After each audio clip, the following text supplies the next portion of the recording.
Ayan, so meron ako dito, ang tawag dito, solar firework o solar garden firework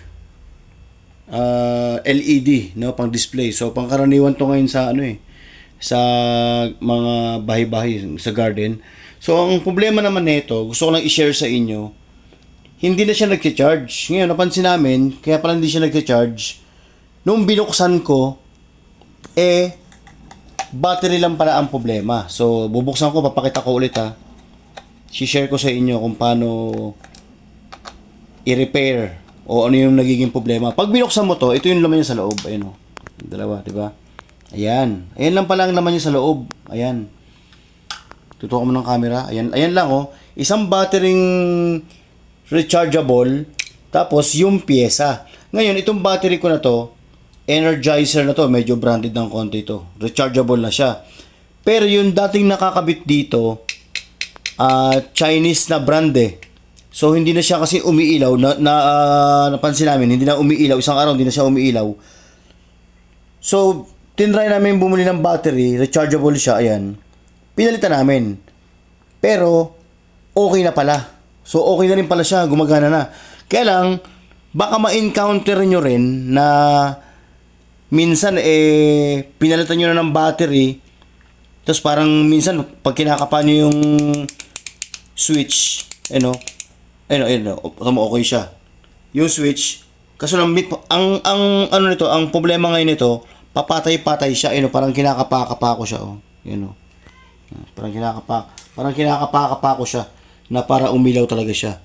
Ngayon, ang gagawin ko na lang dito, kung battery lang ang problema nyo, okay, napalitan nyo kagad ng battery. Mura lang naman online. Rechargeable, mas maganda kasi pag nakabilad sa araw, automatic mag-recharge siya. Ngayon, kung ma-encounter nyo pa rin na baka ayaw mag-on pa rin, tapos baka may problema kayo sa switch, ito, ang gagawin ko, i-jumper ko na lang. Kasi, ang naging problema nito, yung switch nito, parang naaalog-alog eh. Tamo yan, ngayon, okay siya. Okay siya ngayon. Pero pag na konting nakalog, wala na. Wala na. Konting kalog lang. So, ang gagawin ko, pakitutukan ng camera, i-jumper ko na lang siya. Kasi yung ito, ibig sabihin ng jumper, yung terminal ng switch, ididirekta ko na. Halimbawa, ganyan o. Makikita rin ba na mamaya na iilaw siya ng ganyan? Ididirekta ko na siya sa pamamagitan ng panghinang. Ayan o. Di ba? Ayan o. Ayan, direkta na yan. O. Yan. Pero, ihihinang ko na siya. So, ibabypass ko na yung switch. Okay lang naman yun kahit idirekta ko na siya ng switch. Kasi automatic naman pag umaraw, magcha-charge siya. So idirekta ko na. Ready ko na nga eh. Ayan, isa. Tapos dito sa pangalawa, yung kabilang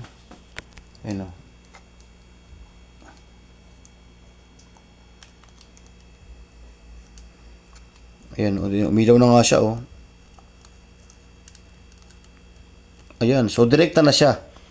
So sa kaso ko na to, dinirekta ko lang siya, ha. Ayun, oh. Dinirekta ko lang siya. Kahit alug-alugin ko, okay na siya. Walang problema. Kasi nga, yung problema lang nito, yung switch ito. Ito naman kasi mode to eh. Yung anong klaseng mode ng pag-ilaw eh. Ayan, oh. Di ba? Ayan lang.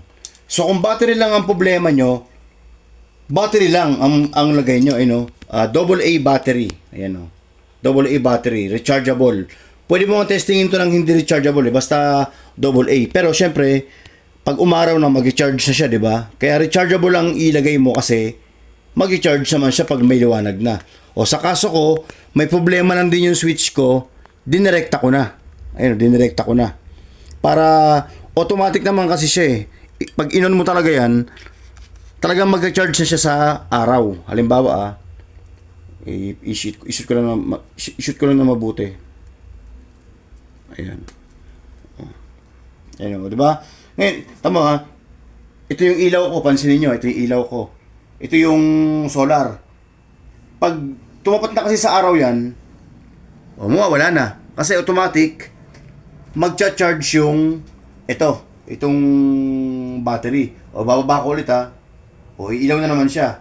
Di ba? So kahit naka-on lang to palagi, okay lang. Kasi nga,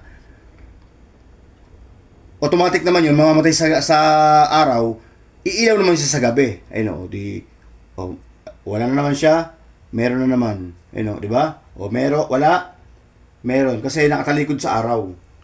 Di ba? Okay? So, ayun lang yung nagiging problema. O, kaya sinare ko sa inyo. Ayun, so ngayon sa kaso ko, direkta na to ha. Direkta na siya. Yan. So, tatakpan ko na siya. Ang laman lang pala sa loob, isang battery na rechargeable. Tapos yung sistema niyang napakaliit. Parang driver nung ilaw. Tsaka para mag-charge lang din siya. So, ayun lang yung pyesa niya. Napakadali lang pala ng pyesa eh. So, pag binuksan nyo pala, wala kayong parang sensitive talaga na i-repair. So, ayun na.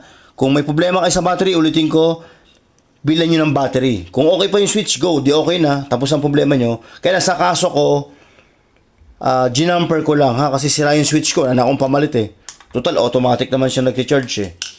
Ayun. Tapos meron siyang 2 tornilyo. Tatapat nyo lang ulit. Babalik ko lang. Ayan o. Di ba? Tapos 2 tornilyo lang. 2 Phillips screw maliit.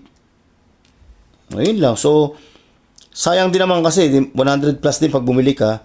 Eh, ang mura lang din naman ng rechargeable. Ilang buwan din mo rin magagamit. Sabi mo, 1 taon. Oh, di isang battery lang pala. Ayan. Tapos, tornilyohan mo lang. Okay na. O, sa kaso ko ha, ulitin ko lang ha, yung switch, dinirekta ko. Kasi sira yung power on switch niya. Nagpalit na rin ako ng battery. So, okay na. O, tamo o. Ayan, nag-charge. Lumiwanag kasi eh. Kaya wala na siyang ilaw. So, pag tinakpan ko, di ba? O, takip. Yan. So, di ba? Okay siya. O, pag inalog-alog ko na yan, ibig sabihin, good na yung ginawa ko. Okay? O, ayun. So, sana nakatulong dun sa may mga ganito na item sa bahay. Ayun o. I-mode ko na lang kasi nagbago ako ng mode eh. Okay? Okay, thank you. So sana nakatulong. Thank you.